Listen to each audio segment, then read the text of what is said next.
రైతులు ఈ కొనుగోలు కేంద్రాలతో సతమతం అవుతూ ఉన్నారు. ఇక్కడ ఈ కొనుగోలు కేంద్రాల వద్ద 10% కటింగ్ చేసి డబ్బులు ఇస్తూ ఉన్నారు. ఇక్కడ రైతులకు 661 బస్తాలు అయితే 611 బస్తాలు అయితే 60 బస్తాలు మిల్లులకి ఫ్రీగా ఇచ్చినట్లే. అట్లయితేనే ఇస్తామని చెప్పేసి వీళ్ళకి కటింగ్ చేసి కూడా డబ్బులు ఇచ్చారు. ఇది దానికి సంబంధించిన పత్రం. ఇవాళ అధికారుల దయాదాక్షిణాల మీద ఆధారపడి, మిల్లర్ల దయాదాక్షిణాల మీద ఆధారపడి రైతులు బతకాల్సిన పరిస్థితి వచ్చింది.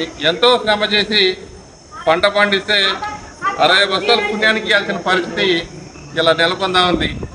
దీని మీద ప్రభుత్వం గట్టిగా స్పందించి ఇలాంటి అవకతవకలు జరగకుండా చూసి రైతుల్ని ఆదుకోవాలని, ఆదుకోవడం ఏంది అసలు ఖచ్చితంగా రావాల్సిన డబ్బులు వాళ్ళ అకౌంట్లలో జమ చేయాలని చెప్పి మేము కోరుతా ఉన్నాం.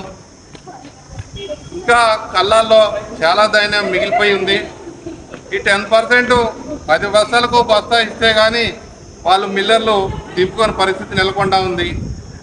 కాలమేమో నెత్తిమీదికి వస్తూ ఉంది, వర్షాలు పడే పరిస్థితి ఉంది. రైతులను గాబరపడి ఎంత కటింగ్ అడిగినా కానీ రైతులు ఇచ్చే పరిస్థితి నెలకొనే ఉంది. కాబట్టి ప్రభుత్వం గట్టిగా స్పందించి తొందరగా కళ్ళాల్లో ఉన్న ధాన్యాన్ని మిల్లర్లకు తరలించి ఈ 10% కటింగ్ ఏదైతే ఉందో దాన్ని నివారించి రైతులను ఆదుకోవాల్సిందిగా మేము పీకేఎస్ తరఫున విజ్ఞప్తి చేస్తా ఉన్నాం. భారత్ మాతాకి సార్, రైతే రాజును చేస్తా అన్న ప్రభుత్వం ఇప్పుడు ఆ రైతును ఎర్ర టెండలో నిలబెట్టే పరిస్థితి కనపడుతుంది. దాని గురించి ఏం చెప్తారు? ఇక రైతుల పరిస్థితి చెప్పాలంటే రైతులు అసంఘటిత రంగంలో ఉన్నారు. రోడ్ల మీద ధాన్యం ఉంటే ఇది ఎప్పుడు పోతే ఎప్పుడు వదిలించుకుంటే బాగానే పరిస్థితిలో ఉన్నారు. కాబట్టి ఇది తప్పట్లేదు. ప్రభుత్వం ఏమో మేము కొంటా ఉన్నాం, రైతులకు న్యాయం చేస్తూ ఉన్నాం చెప్తా ఉంది. ఇక్కడ చూస్తేనేమో వాళ్ళేమో 10%.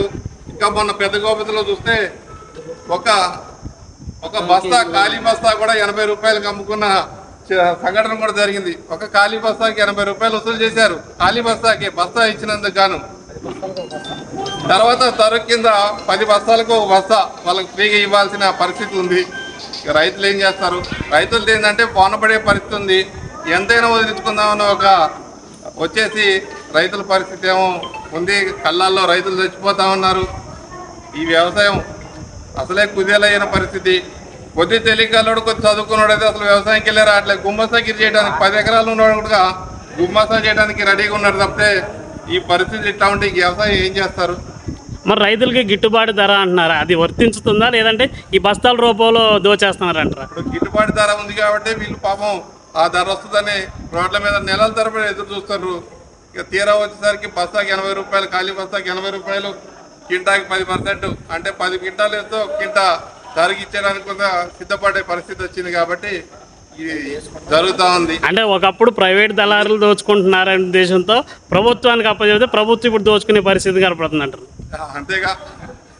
ఇప్పుడు ఇదే మొక్కజొన్నలు కానీ ఈ వరి పరిస్థితిలో మేము ఇప్పటికీ ఒక 5-6 సార్లు వచ్చి ఉంటాం ఇదే పరిస్థితి మీద. పాపం వచ్చినప్పుడల్లా కలెక్టర్ గారు సానుకూలంగా స్పందిస్తారు కానీ క్షేత్రంలో పరిస్థితులు అనుకూలంగా లేవు. రైతును ఆయన కాడికి దోచుకోవాలనే పరిస్థితి తప్పితే వేరేదేం లేదు. అంటే ఇప్పుడు కలెక్టర్ గారు పని చేస్తున్నారు కానీ కింద ఉన్న అధికారులు సరిగ్గా పని చేయలేదు అంటారా? కలెక్టర్ గారు మంచిగా స్పందిస్తున్నారండి. ప్రభుత్వం ఎవరైతే తప్పట్లేదు కానీ కింద స్థాయి అధికారులు ఏమంటారు అంటే ఇక గొడ్డు చేస్తే గూడబాదులు ఎట్లా ఎమ్మడి పడితే ఆ పరిస్థితి వచ్చింది రైతు పరిస్థితి. ఇది ఇక దీన్ని మారవాలంటే రైతులు సంఘటితంగా ఉంటే తప్పితే మారే పరిస్థితి లేదు. రైతులు కూడా తప్పు ఉంది. అమ్ముకున్నాడు ఇంట్లో పనుకుంటాడు, అమ్ముకోలేడు రోడ్డు మీద కూర్చుంటాడు. వాళ్ళు సంఘటితంగా ఉంటే వాళ్ళు కొనుగోలుదారులు కింద స్థాయి ఉద్యోగులు కూడా బాధ్యతగా ఉంటారని నా ఉద్దేశం. మరి ఖమ్మం జిల్లా నుంచి ప్రస్తుతం కలెక్టర్ గారికి ఏ విన్నవించుకోవాలనుకుంటున్నారు?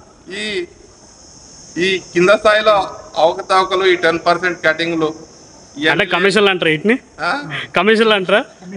అంటే ఇవన్నీ కూడా కింద స్థాయి నుంచి కొద్ది మధ్యతరగతి స్థాయి వరకు కూడా ఈ పంపకాలు జరుగుతున్నాయి అనేది మాకు వచ్చిన వార్త అండి.